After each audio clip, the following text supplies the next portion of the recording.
Imagina que cometes un error, no un crimen, un error. Dices algo que no debías frente a la persona equivocada, o llegas tarde a una ceremonia, o usas una palabra que en tu mundo cotidiano no significa nada, pero que en ese otro mundo, el de los clanes y las espadas y los códigos que nadie te explicó porque se suponía que ya debías saberlos, esa palabra tiene el peso de una condena. No hay juicio formal, no hay abogado, no hay apelación. Lo que hay es una mirada, un silencio que dura demasiado, y después la pregunta que cambia todo. ¿Sabes lo que acabas de hacer? Y lo que siguió a esa pregunta en el Japón feudal no era una multa ni una disculpa aceptada con un apretón de manos. Era un proceso que podía terminar en tu muerte, en la muerte de tu familia, en la desaparición de tu nombre de cualquier registro vivo, como si nunca hubieras existido. Eso no es exageración dramática para empezar un video con impacto. Es la descripción literal de lo que el sistema del honor japonés producía cuando alguien lo rompía, y lo que este recorrido va a mostrar, con fuentes y con los detalles que los documentales más conocidos prefieren omitir, es exactamente cómo funcionaba ese sistema por dentro, qué lógica lo sostenía y por qué una cultura entera construyó un código de consecuencias tan extremas alrededor de algo tan abstracto como la reputación. El Japón del periodo Edo, que abarca aproximadamente desde 1603 hasta 1868, es el que más nos interesa cuando hablamos del sistema samurái en su forma más codificada. No porque los samurái no existieran antes, que sí existían desde siglos atrás, sino porque fue durante el Edo cuando el código que los gobernaba se volvió texto, cuando las obligaciones que antes eran tradición oral se convirtieron en tratados escritos, cuando el gobierno del shogunato Tokugawa decidió que la clase guerrera necesitaba reglas lo suficientemente específicas como para que nadie pudiera alegar ignorancia cuando las violara.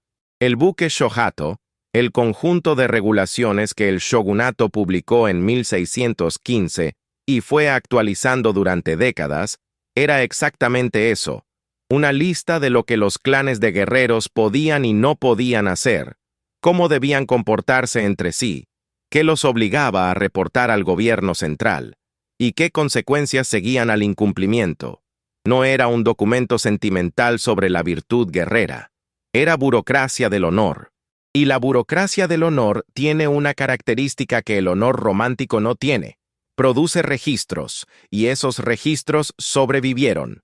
Para entender qué significaba deshonrar un clan en ese contexto específico, hay que entender primero qué era un clan en el Japón feudal, con la precisión que la palabra merece, no con la vaguedad con que la palabra familia se usa en otras culturas. Un clan, an en japonés, no era simplemente un grupo de personas emparentadas que compartían un apellido y asistían juntas a las bodas. Era una unidad política, económica y militar con territorio, con obligaciones legales frente al señor feudal que lo supervisaba, con una reputación colectiva que condicionaba las alianzas que podía formar, los matrimonios que podía negociar, el trato que recibía de otros clanes cuando se sentaba a tratar cualquier asunto que importara.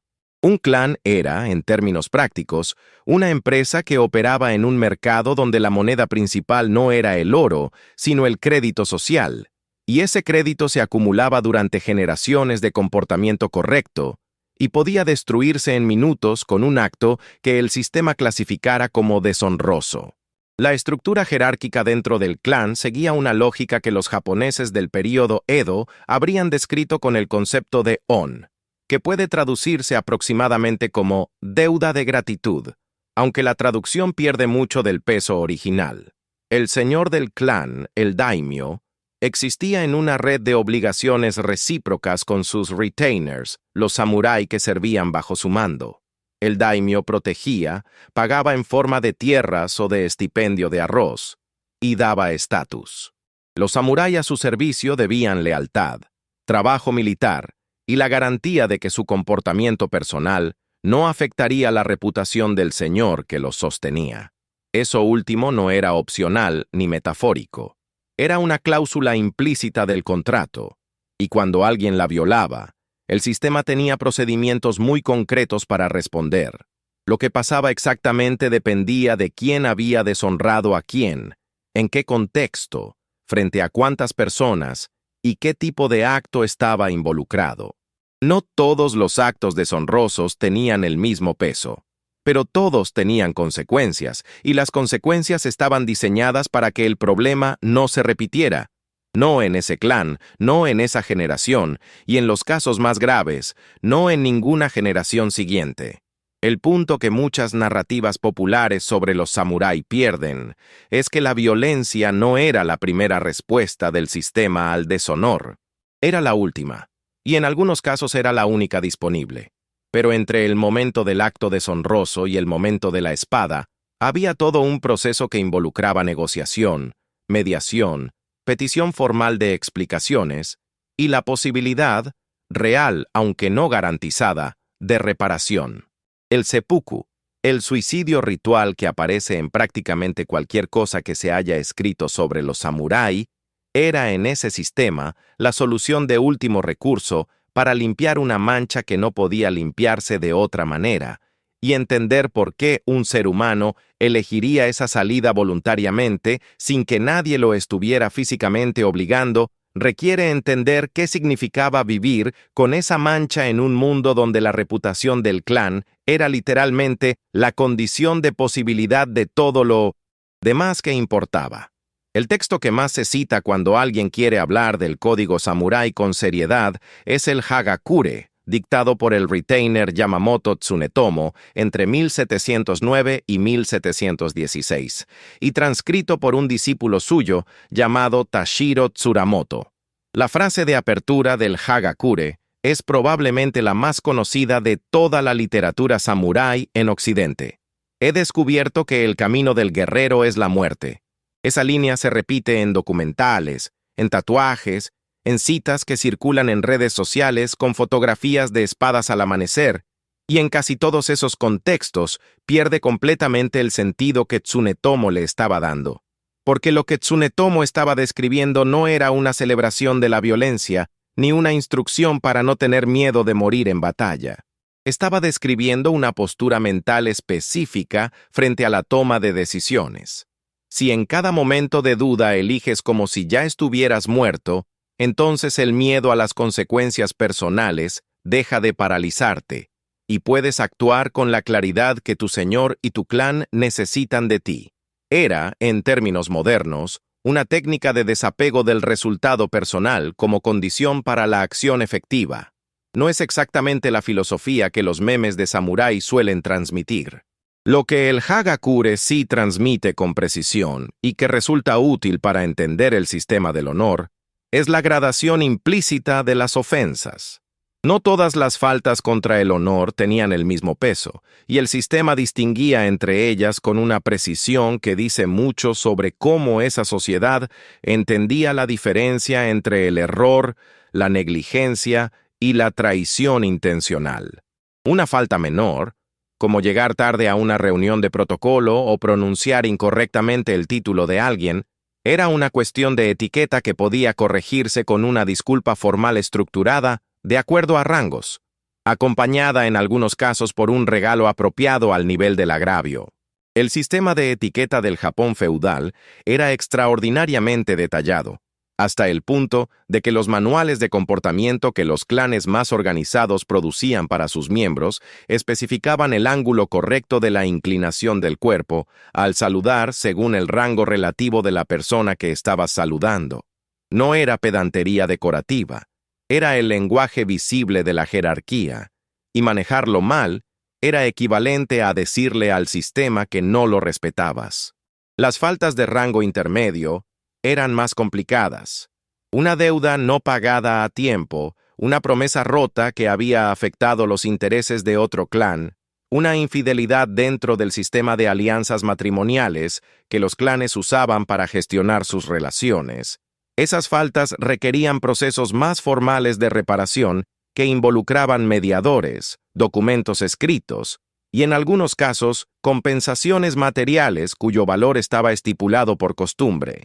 Lo interesante es que en esos casos intermedios, el clan del infractor tenía tanto interés en resolver el problema como el clan agraviado, porque dejar una deuda de honor sin resolver era tan dañino para la reputación del que había fallado como para la del que esperaba reparación.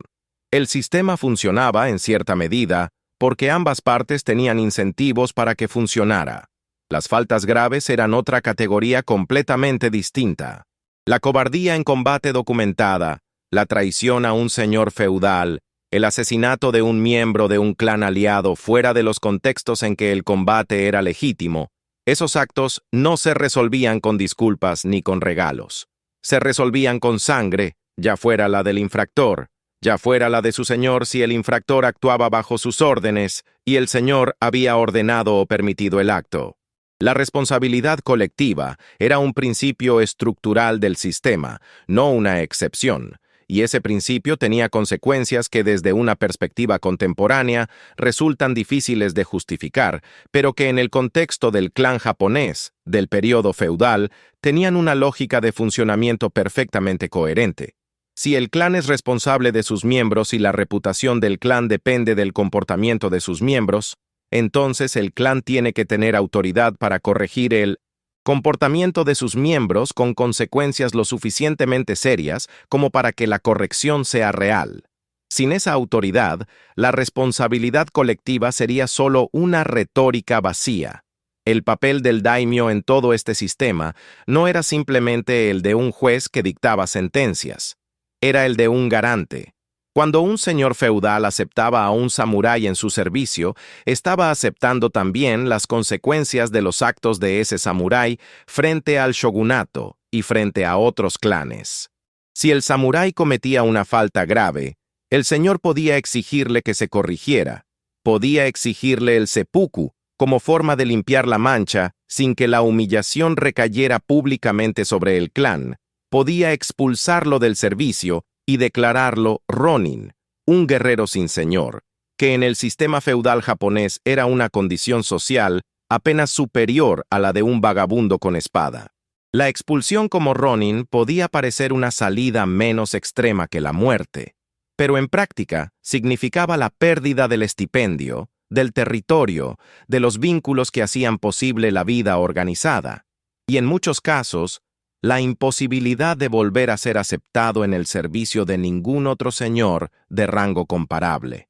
Los registros del período Edo muestran que los ronin eran un problema social persistente para el shogunato, que veía en esa clase de guerreros sin afiliación una fuente permanente de inestabilidad que podía ser explotada por cualquiera con suficiente dinero o suficiente agravios para ofrecer. El bushido, la vía del guerrero, que en el imaginario popular occidental funciona como el código unificado y universal de todos los samurái, es en realidad una codificación bastante tardía y bastante artificial de prácticas que variaron considerablemente entre clanes, entre regiones y entre períodos históricos. La palabra bushido como concepto sistemático fue popularizada principalmente por el texto Bushido, The Soul of Japan, publicado en 1900 por Nitobe Inazo, que era un aristócrata japonés educado en Occidente, escribiendo para una audiencia occidental que quería entender el Japón Meiji. Nitobe construyó una síntesis de elementos auténticos de la cultura samurái, pero organizados de una manera que respondía más a las categorías de la filosofía moral occidental del siglo XIX, que a cómo los propios samurái habrían descrito su propio código en el período Edo, lo que los samurái reales del siglo XVII o XVIII habrían dicho que los guiaba era una combinación de obligaciones concretas, jerárquicamente ordenadas, hacia personas específicas, no hacia un código abstracto de virtudes. El seppuku es probablemente el elemento del sistema samurái que más aparece en el imaginario popular y el que más distorsionado está en casi todas sus representaciones. La imagen que la mayoría de las personas tiene es la de un guerrero solo, en silencio, realizando un acto privado de sacrificio voluntario. La realidad era considerablemente más complicada, más burocrática y, en ciertos aspectos, más perturbadora que cualquier representación cinematográfica. Para empezar, el seppuku no era un acto puramente voluntario en la mayoría de los casos que están documentados. Era una orden formulada con el protocolo correcto, con los eufemismos que el sistema requería para no parecer una ejecución directa, pero una orden. El señor que pedía el seppuku a un samurái, que había cometido una falta grave, estaba ejerciendo la autoridad que el sistema le reconocía para gestionar el honor del clan, y el samurái que lo recibía entendía perfectamente que rechazar esa orden no era una opción real dentro del sistema en que operaba. El procedimiento formal del seppuku involucraba una serie de etapas que los textos del periodo describen con una especificidad que resulta desconcertante hasta que uno entiende que esa especificidad era la forma en que el sistema transformaba una muerte violenta en un acto de honor. El condenado se bañaba, se vestía con ropa blanca, que en la cultura japonesa es el color del luto y de la purificación, y se preparaba para lo que venía con el tiempo y el orden que le correspondían. Escribía un poema de muerte, el Hisei, que no era un requisito puramente ceremonial, sino una demostración de que quien moría lo hacía con la mente clara, con la compostura que el código exigía incluso en el momento final, con la capacidad de articular algo coherente sobre la vida y la muerte en circunstancias que para la mayoría de las personas habrían hecho imposible articular cualquier cosa. Los Jisei que sobrevivieron en los archivos de varios clanes son documentos extraordinarios precisamente por eso. Son texto producido en la intersección entre la obligación social y el límite más extremo de la experiencia individual. La mecánica física del seppuku no era solo el corte del abdomen que la imagen popular muestra. Era un proceso de dos partes que involucraba la presencia de un kaishaku, un asistente cuya función era decapitar al condenado inmediatamente después del corte abdominal, reduciendo el sufrimiento y garantizando que la muerte ocurriera con la rapidez y la dignidad que el acto requería. La elección del kaishaku era en sí misma un asunto de honor. Era un papel que se le ofrecía a alguien de rango igual o superior al condenado, como señal de respeto, y que implicaba una responsabilidad técnica considerable, porque ejecutar mal ese golpe final era una vergüenza para quien lo daba, no menos que la vergüenza que el acto mismo buscaba limpiar. Los archivos del periodo documentan casos en que los kaishaku practicaban su habilidad con cadáveres o con troncos antes de servir en esa función, que dice algo sobre con qué seriedad el sistema se tomaba incluso los detalles procedimentales de la muerte honrosa. Lo que el seppuku limpiaba, en términos del sistema de honor, era la mancha sin limpiar que la falta dejaba sobre el nombre del infractor y sobre la reputación del clan al que pertenecía. Pero ese proceso de limpieza tenía límites que son importantes para entender qué protegía exactamente el sistema y qué dejaba expuesto. El seppuku del infractor no necesariamente absolvía a su familia de las consecuencias del acto que lo había llevado a esa situación. En los casos más graves, en los que la falta había sido una traición directa al señor feudal o un acto que había causado daños a otro clan, las consecuencias podían extenderse a los hijos, que podían ser privados del estatus samurái y del derecho a portar espada, o en casos extremos, castigados con mayor severidad. Los registros históricos del Japón feudal incluyen casos de castigos colectivos que se extendieron hasta la tercera generación, aunque esos casos eran excepciones documentadas precisamente porque eran excepcionales, no la norma cotidiana. El caso histórico que más claramente ilustra la complejidad del sistema de honor y sus consecuencias colectivas es el de los 47 Ronin, ocurrido entre 1701 y 1703, y que en el Japón es conocido como el Chushingura. El señor Asano Naganori fue obligado a realizar el seppuku después de atacar a un funcionario del shogunato llamado Kira Yoshinaka dentro del palacio, un acto que violaba las reglas del protocolo con una claridad que el shogunato no podía ignorar sin dañar su propia autoridad. La sentencia fue el seppuku de Asano y la disolución de su clan, que dejó a sus samuráis sin señor, convertidos en Ronin. 47 de esos Ronin pasaron casi 2 años planeando una venganza contra Kira, viviendo como marginales, desarmados en apariencia, esperando el momento. Cuando finalmente ejecutaron a Kira y le presentaron su cabeza en la tumba de su señor, el shogunato se enfrentó a un problema que no tenía solución limpia. Los Ronin habían actuado con una lealtad impecable hacia su señor, que era exactamente la virtud que el sistema samurái celebraba, pero habían desafiado la autoridad del shogunato al vengar una sentencia oficial. La solución que encontró el shogunato, después de un debate considerable entre los consejeros legales de la época, fue permitirles el seppuku como una forma de honrosa en lugar de ejecutarlos como criminales. Que una institución tan poderosa como el shogunato Tokugawa haya considerado que esa distinción importaba, dice todo lo que hay que decir sobre hasta qué punto el sistema de honor no era decorativo. Era estructural. Era la infraestructura invisible sobre la que descansaba la legitimidad de todo lo demás. El impacto que el caso de los 47 Ronin tuvo en la cultura popular japonesa del periodo fue inmediato y duradero. Las obras de teatro kabuki y bunraku, que dramatizaban los eventos, comenzaron a aparecer casi de inmediato.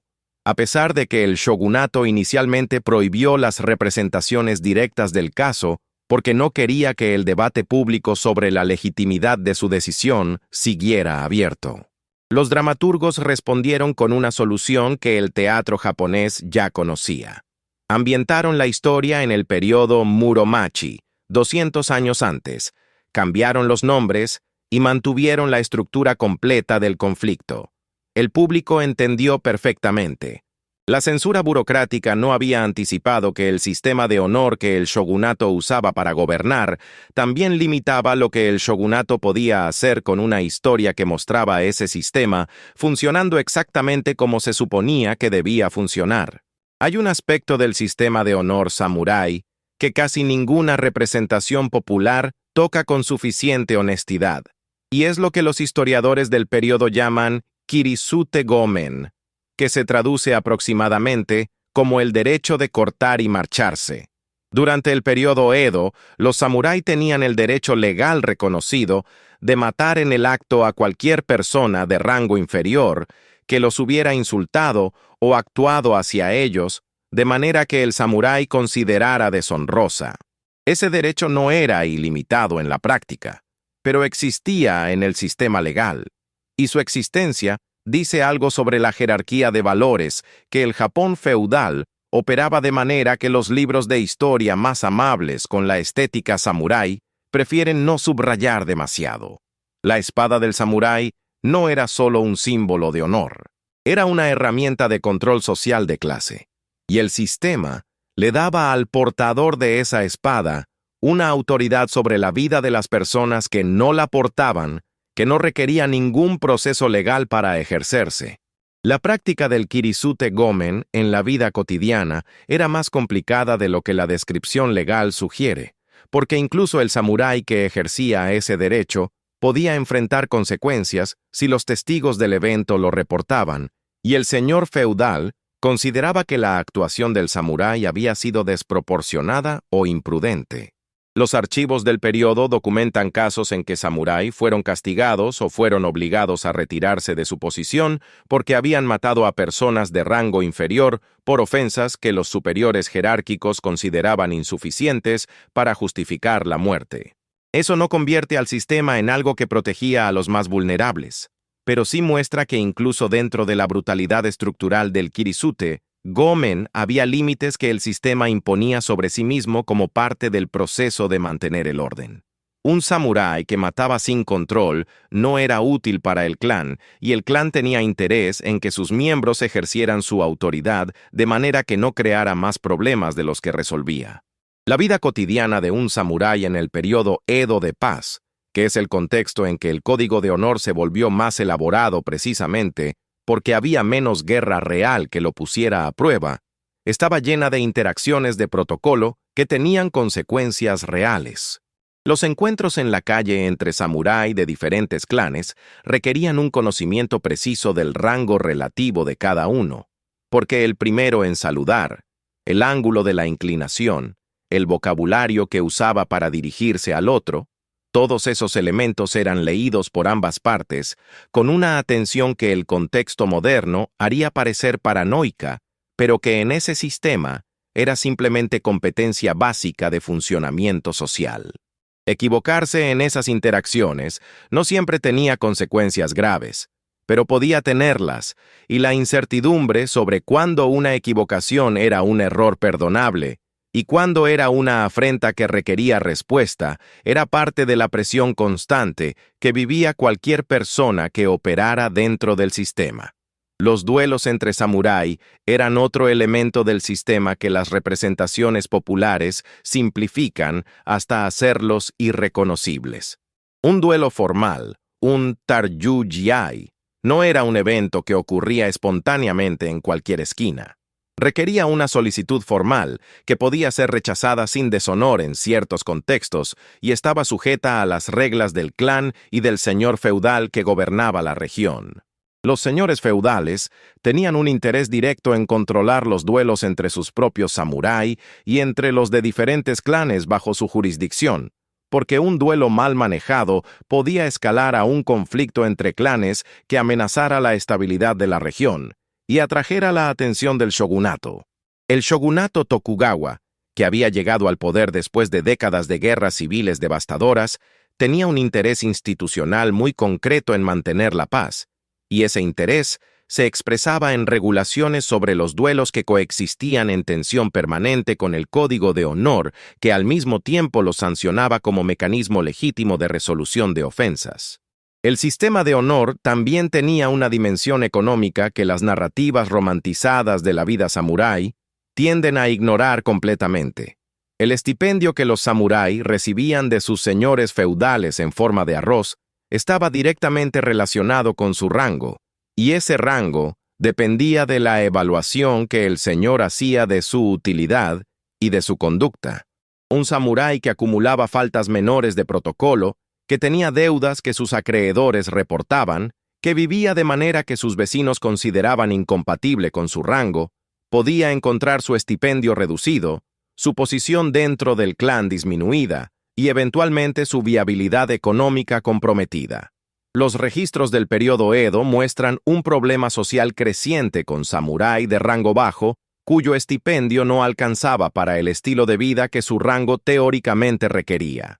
Algunos de ellos encontraron salidas económicas en trabajos artesanales o comerciales que su estatus formalmente prohibía y que ejercían a escondidas, porque ser descubierto realizando trabajos incompatibles con el rango samurái era en sí mismo una falta de honor que podía tener consecuencias. Era una trampa de clase con una crueldad particular. El sistema te requería un estilo de vida que no podía pagar y te prohibía las alternativas para pagarlo. Las mujeres de familias samurái tenían una posición dentro del sistema de honor que era al mismo tiempo más protegida y más restringida que la de las mujeres de las clases no guerreras. El honor de la familia incluía el comportamiento de sus mujeres, de manera que hacía de su conducta una responsabilidad pública del clan. Una mujer de familia samurái que actuara de manera que el sistema clasificara como deshonrosa afectaba la reputación matrimonial de toda la familia, que en un sistema donde las alianzas entre clanes se construían principalmente a través de matrimonios, era una consecuencia con impacto político directo. Los manuales de educación para mujeres de familias guerreras que sobrevivieron del periodo son textos instructivos en el sentido más literal. Explicaban qué comportamientos eran aceptables, cuáles eran intolerables, y en algunos casos describían explícitamente la expectativa de que una mujer de familia samurái enfrentara situaciones extremas, incluyendo la posibilidad de quitarse la vida antes que ser capturada por un enemigo, con la compostura que el código exigía a cualquier miembro del clan, independientemente del género. La condición de Ronin, el samurái sin señor, es probablemente una de las más malentendidas del periodo feudal japonés. En la cultura popular occidental, el Ronin aparece frecuentemente como una figura de libertad romántica, el guerrero que no debe lealtad a nadie y puede actuar según sus propios principios sin las restricciones del sistema. La realidad documentada es considerablemente menos romántica.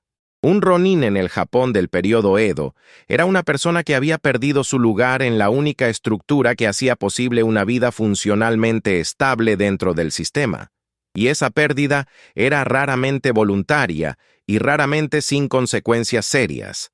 Los ronin del período Edo llegaban a esa condición por varias vías.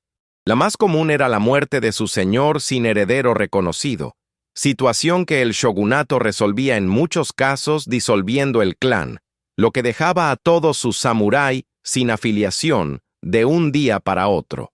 Otra vía era la expulsión por falta de honor, que podía producirse por una variedad de razones que iban desde la deuda crónica hasta el comportamiento que el señor consideraba incompatible con el servicio. Y una tercera vía, menos frecuente pero documentada, era el abandono voluntario del servicio, que técnicamente estaba prohibido sin el permiso explícito del señor, pero que ocurría en contextos donde el samurái consideraba que el honor de su señor era tan comprometido que servirle era en sí mismo deshonroso. Sea cual fuera la causa, las consecuencias prácticas de ser ronin eran consistentes y duras. El estipendio de arroz desaparecía. El acceso a las redes de relación del clan, que eran la forma en que se conseguía trabajo, protección y conexiones matrimoniales, se cortaba. El estatus de samurái seguía siendo técnicamente válido, lo que significaba que el ronin todavía tenía el derecho de portar espada, pero sin el marco institucional que daba sentido social a ese derecho. En las ciudades del período Edo, los barrios donde los ronin tendían a concentrarse eran conocidos y tenían una reputación que combinaba el peligro con la miseria de una manera que las autoridades del shogunato monitoreaban con preocupación constante.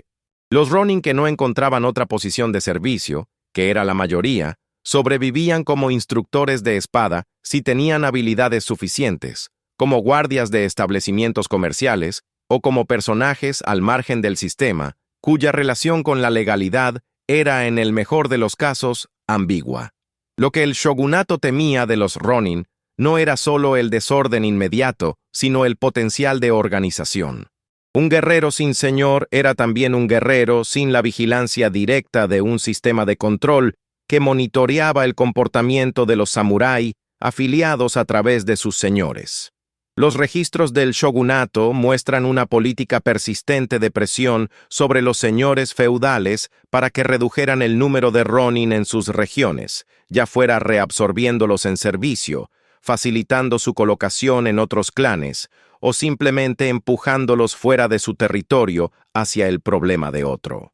Después de los grandes momentos de reorganización del shogunato, especialmente durante las primeras décadas del período Edo, cuando muchos clanes del bando perdedor de la batalla de Sekigahara fueron disueltos, el número de ronin llegó a ser lo suficientemente alto como para que el gobierno central lo considerara una amenaza de orden público de primera magnitud.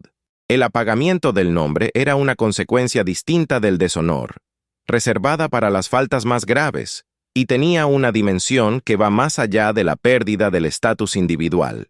En el sistema de registro de los clanes japoneses del período feudal, el nombre de una persona era su existencia legal, su conexión con la genealogía del clan y con todos los derechos y obligaciones que esa genealogía conllevaba. Borrar un nombre del registro del clan era borrar a esa persona del tejido legal de la sociedad de una manera que no tenía equivalente moderno exacto. No era solo una sanción. Era una declaración de que la persona en cuestión había dejado de existir como miembro de ese sistema de obligaciones y derechos, y esa declaración tenía consecuencias prácticas en cada interacción que esa persona intentara tener con cualquier estructura institucional del periodo. Los registros de clanes que sobrevivieron del periodo Edo incluyen documentos que son en sí mismos parte del proceso de apagamiento, textos que registran la decisión de eliminar un nombre y las razones que la justificaron. Esos documentos son historiográficamente valiosos, precisamente porque el acto de borrar requería también el acto de registrar lo que se estaba borrando y por qué. lo que produce la paradoja de un archivo que preserva los rastros de lo que intentaba eliminar. Los historiadores que han trabajado con esos archivos encuentran en ellos una imagen de cómo el sistema de honor gestionaba sus propios límites, qué consideraba irrecuperable y qué dejaba abiertas vías de restauración parcial, que a veces existían, aunque pocas veces estaban garantizadas. La restauración del nombre era posible en algunos casos, especialmente cuando la falta original había sido cometida por un miembro de la familia cuya culpa no alcanzaba directamente a los herederos, o cuando circunstancias nuevas revelaban que la falta había sido malinterpretada o que la información que llevó a la sentencia estaba equivocada. El proceso de restauración era igualmente formal que el proceso de borrado, requería la misma combinación de documentos, mediadores y reconocimiento público, y no siempre resultaba en la restitución completa de lo perdido. Había rangos que una vez perdidos no volvían, alianzas que una vez rotas no se reconstruían, y posiciones que el sistema no podía devolver porque habían sido ocupadas por otros mientras el proceso de restauración tardaba años en completarse. El honor, en el sistema samurái, era más fácil de perder que de recuperar, y esa asimetría era parte del diseño, no un defecto. Hay una pregunta que los historiadores del periodo Edo han debatido durante décadas sin llegar a una respuesta que satisfaga a todos los campos. ¿El sistema de honor samurái era genuinamente un código moral o era principalmente un instrumento de control político disfrazado de virtud? La pregunta no es retórica, ni es una trampa académica. Es una pregunta que los propios textos del periodo hacen posible, porque la distancia entre lo que el código decía sobre sí mismo y lo que el código producía en la práctica es suficientemente grande como para que la tensión entre esas dos versiones sea una parte real del fenómeno histórico. Lo que el código decía sobre sí mismo, en textos como el Hagakure y en los manuales de instrucción que los clanes producían para sus miembros, era un sistema de virtudes orientadas hacia el servicio al Señor y a través del Señor hacia el bienestar de la sociedad en su conjunto. La lealtad, la valentía, la rectitud, la compasión, la cortesía, todos esos valores aparecen en la literatura del periodo como principios genuinos, no como retórica vacía. Y hay suficiente evidencia histórica de que muchos samurái los internalizaron de manera que condicionó sus decisiones de maneras que no se reducen a cálculo político. El caso de los 47 Ronin, que eligieron un camino que los llevaría casi con certeza a la muerte por lo que genuinamente consideraban un imperativo de lealtad, no puede explicarse solo como cálculo racional de costos y beneficios. Pero lo que el código producía en la práctica, cuando se mira la distribución de sus consecuencias, es un sistema que protegía de manera desproporcionada los intereses de los que ya estaban en la cima de la jerarquía. El derecho del Kirisute Gomen favorecía a los portadores de espada sobre todos los que no la portaban. La responsabilidad colectiva del clan recaía más pesadamente sobre los de menor rango que sobre los señores que tomaban las decisiones. El seppuku, como solución al deshonor, era una opción disponible para los de rango suficiente para que la muerte voluntaria fuera interpretada como honor. Los de rango insuficiente simplemente eran ejecutados sin la dignidad del protocolo. El sistema distinguía con precisión qué tipo de muerte era honrosa, y esa distinción correlacionaba casi perfectamente con el rango previo del muerto. El shogunato Tokugawa entendió desde el principio que el sistema de honor no era solo una tradición cultural que debía preservarse por respeto al pasado, era una herramienta de gobierno.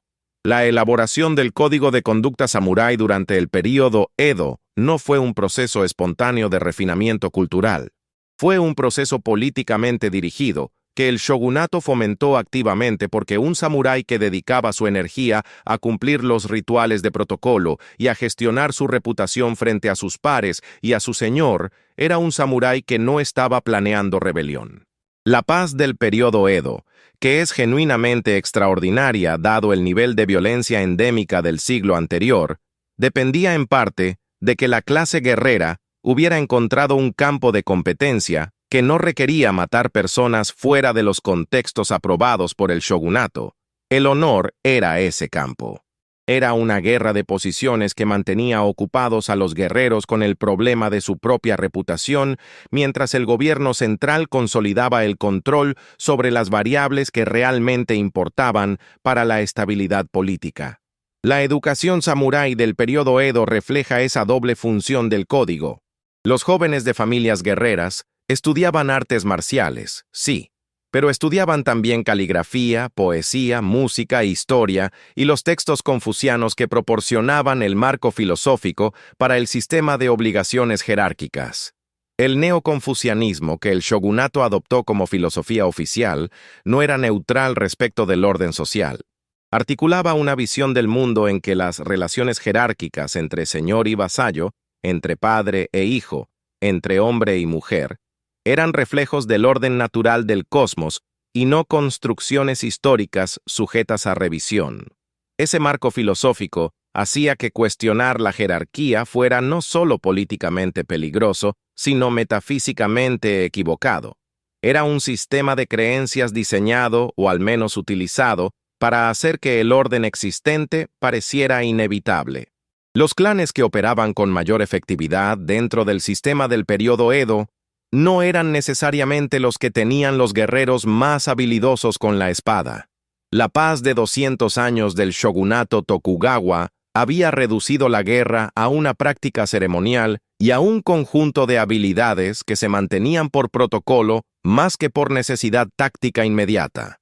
Los clanes que prosperaban eran los que mejor gestionaban sus relaciones con el shogunato, los que producían administradores competentes, los que mantenían sus finanzas en orden suficiente para cumplir con las obligaciones de presencia en la capital que el shogunato imponía a todos los señores feudales como mecanismo de control, y los que podían demostrar un historial de lealtad lo suficientemente limpio como para no atraer la atención del gobierno central por razones equivocadas. El honor en ese contexto no era abstracto, era una métrica de gobernabilidad medida y evaluada continuamente por el sistema de información del shogunato, que era más sofisticado de lo que la imagen popular del Japón feudal sugiere. El sistema de espionaje del shogunato, que incluía agentes conocidos como metsuke, cuya función era monitorear el comportamiento de los señores feudales y reportar cualquier indicio de deslealtad o de preparación militar no autorizada, formaba parte del mismo sistema que gestionaba el honor. Los metsuke no solo buscaban evidencia de traición militar, buscaban evidencia de comportamiento deshonroso que pudiera ser usado para justificar sanciones contra clanes que el shogunato consideraba políticamente inconvenientes. El sistema del honor no era solo una estructura de autocontrol cultural. Tenía ojos y tenía herramientas para actuar sobre lo que esos ojos veían.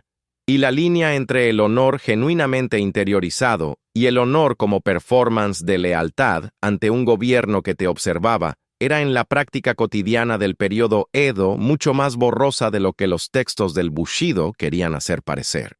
El sistema samurái, como clase legalmente reconocida y como estructura de poder efectiva, terminó de manera bastante abrupta, aunque el proceso había comenzado antes de que terminara oficialmente. La restauración Meiji de 1868, que devolvió el poder político al emperador después de casi 270 años de gobierno de facto por el shogunato Tokugawa, fue también el comienzo del fin del sistema feudal que había dado forma a la vida de la clase samurái.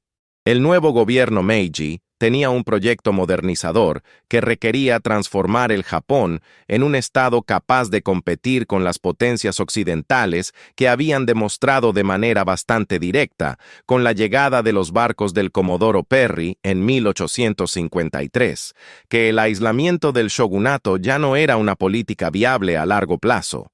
Ese proyecto modernizador era incompatible con el mantenimiento de una clase hereditaria de guerreros que recibía estipendios del Estado independientemente de cualquier función productiva que desempeñara. El Edicto de Emancipación de 1871 abolió formalmente el sistema de castas que había definido la sociedad japonesa durante el período Edo. El Edicto de Control de Espadas de 1876 prohibió a todos, excepto al personal militar y policial oficial, el derecho a portar espada en público, eliminando de un solo golpe el símbolo más visible del estatus samurái y el instrumento central del sistema de honor que habían construido durante siglos. La respuesta de parte de la clase samurái fue la rebelión de Satsuma de 1877, liderada por Saigo Takamori, uno de los arquitectos de la propia restauración Meiji, que se había convertido en el principal crítico de la velocidad y la naturaleza de los cambios que el nuevo gobierno implementaba. La rebelión fue aplastada por el nuevo ejército conscripto del gobierno Meiji, que reclutaba a sus soldados de todas las clases sociales y los entrenaba con técnicas militares modernas. El resultado de esa derrota militar era el símbolo más claro posible de lo que había cambiado. La habilidad con la espada ya no determinaba el resultado de un conflicto armado, y un sistema de honor construido en torno a esa habilidad había perdido su fundamento material.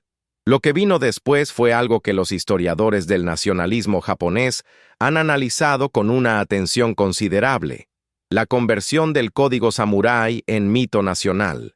El gobierno Meiji, que había destruido el sistema feudal por razones de modernización práctica, se encontró con la necesidad de construir una identidad nacional que cohesionara a una población que había dejado de estar organizada en torno a la lealtad feudal, al clan y al señor. La solución que el Estado Meiji desarrolló fue en parte la retórica de un espíritu samurái nacional y universal, que ya no pertenecía a una clase específica, sino a la nación japonesa en su conjunto, que no requería la espada ni el clan ni el seppuku, sino simplemente la disposición a sacrificarse por el emperador, como si ese sacrificio fuera la continuación natural de la lealtad feudal, trasplantada a escala nacional.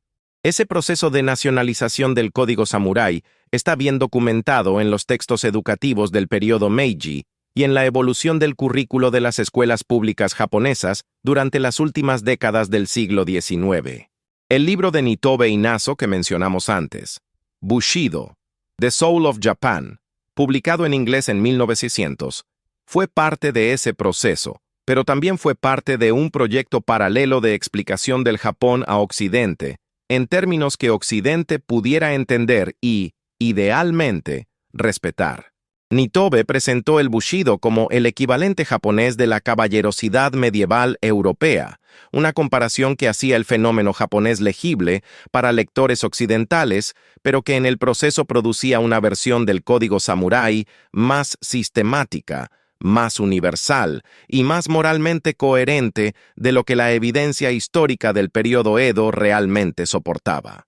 El libro fue un éxito en Occidente y contribuyó decisivamente a la imagen del samurái que Occidente construyó y que desde entonces ha sido la base de incontables películas, novelas y videojuegos. Que esa imagen sea en parte una construcción de un aristócrata japonés del siglo XIX, escribiendo para lectores de Boston y Londres, no significa que sea completamente falsa, pero significa que hay que leerla con el contexto que requiere cualquier texto que habla tanto del presente de su autor como del pasado que describe. La versión más extrema de la militarización del mito samurái llegó en el siglo XX, durante el auge del militarismo japonés que precedió y acompañó a la Segunda Guerra Mundial. El concepto de Yamato Damashi, el espíritu japonés, que el aparato militar y propagandístico del Japón de los años 30 y 40 construyó como fundamento ideológico de la expansión imperial, tomó elementos del código samurái histórico y los amplificó, los descontextualizó y los convirtió en justificación de prácticas que los samurái del período Edo habrían encontrado incompatibles con cualquier versión honesta del código que decían seguir. Los ataques kamikaze de la Segunda Guerra Mundial, por ejemplo, fueron presentados en la propaganda japonesa como la expresión suprema del espíritu samurái de sacrificio voluntario, pero los pilotos kamikaze no eran samurái. No seguían el código del Bushido histórico. y la lógica de sus ataques respondía a las necesidades tácticas de un ejército industrial en desventaja material, no a la lógica de honor interpersonal que había producido el seppuku en el período Edo. La distancia entre el sistema histórico y el mito que se construyó sobre él es importante porque esa distancia tiene consecuencias para cómo entendemos el presente.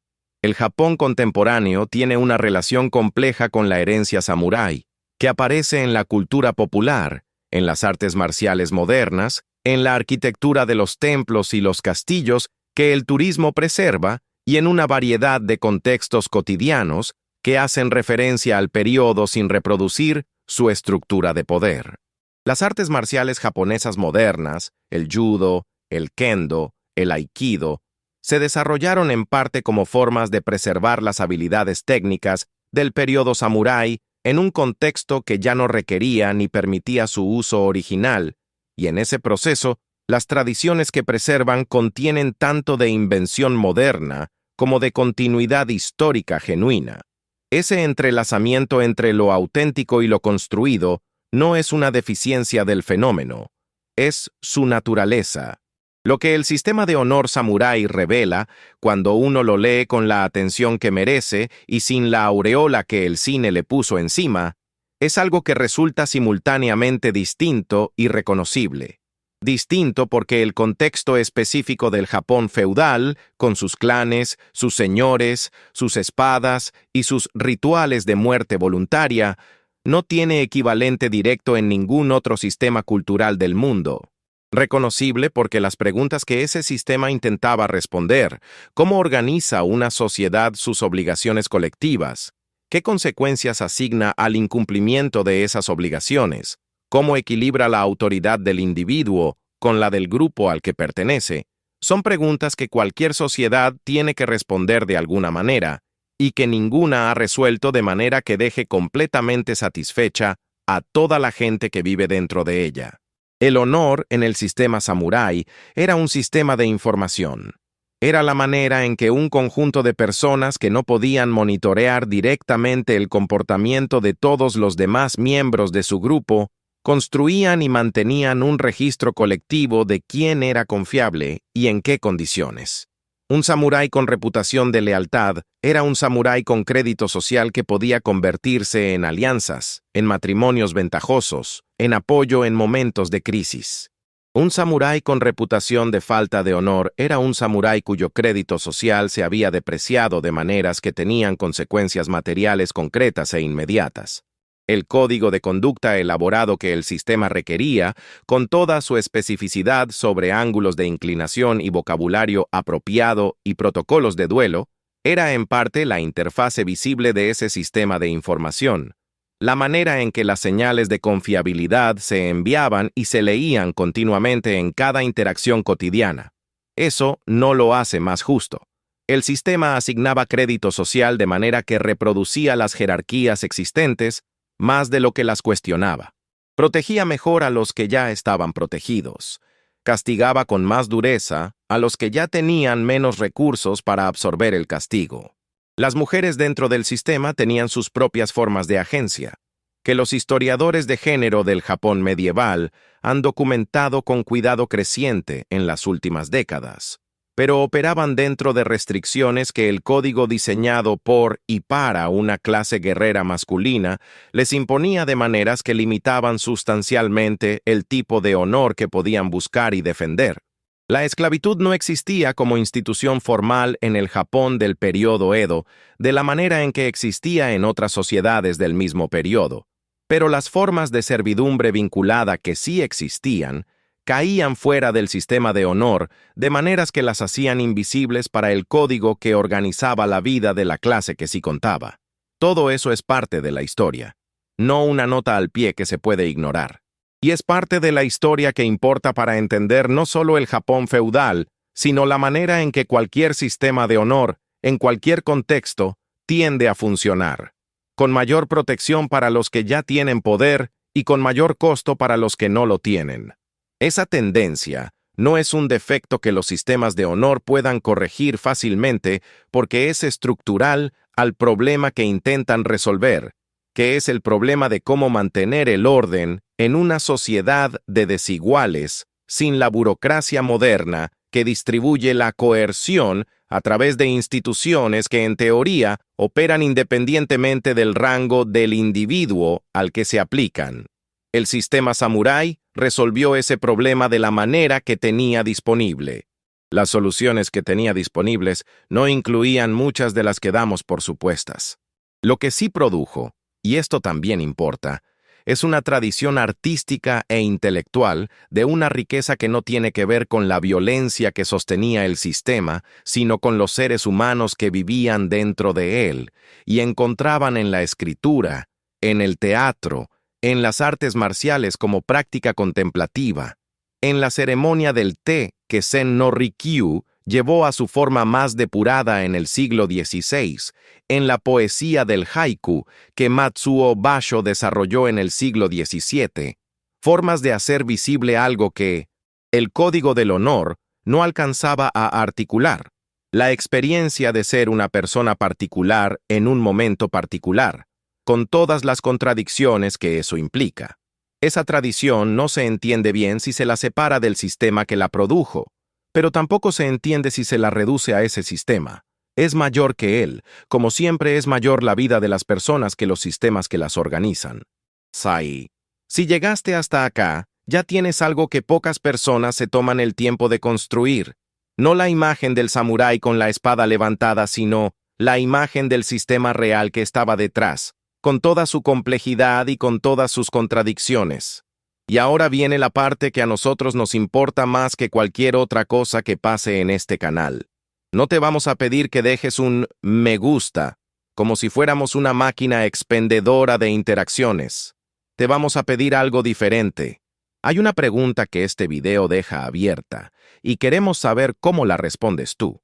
¿En qué momento de tu vida has sentido que el honor de tu familia, de tu comunidad, de tu grupo, te pedía algo que tú no querías dar? No tiene que ser dramático, ni tiene que ser en un contexto de espadas. Puede ser tan cotidiano como guardar silencio cuando no querías, o actuar de cierta manera porque eso se hace en tu familia. Esa pregunta vive en los comentarios, y las respuestas más honestas que hemos recibido en este canal siempre han venido de personas que encontraron en la historia de hace siglos el espejo de algo que vivieron la semana pasada. Si eso te pasó hoy, cuéntanoslo. Esta comunidad se construye con esas conversaciones.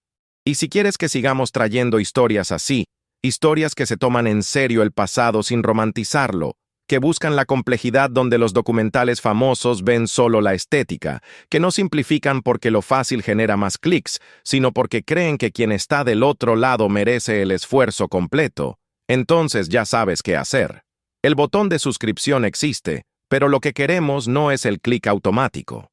Queremos que estés aquí la próxima vez que publiquemos algo que cambie cómo ves el mundo, porque eso es exactamente lo que vamos a hacer. Cuéntanos también qué historia quieres que investiguemos a fondo.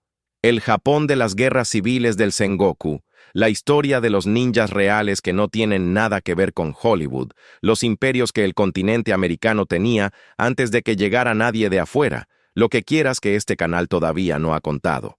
Las mejores ideas para lo que sigue vinieron siempre de alguien que llegó, sintió algo y decidió quedarse. Si hoy ese alguien eres tú, bienvenido.